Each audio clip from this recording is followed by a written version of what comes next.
সরকার 5 বছরে 25 কোটি গাছ রোপণের লক্ষ্য নিয়েছে, জানিয়েছেন পানি সম্পদ প্রতিমন্ত্রী ফরহাদ হোসেন আজাদ।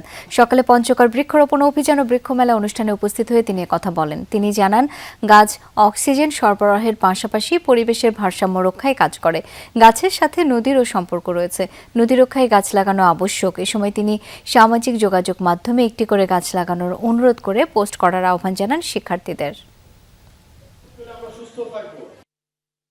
আপনারা সবাই কম বেশি সামাজিক যোগাযোগ মাধ্যম ব্যবহার করেন।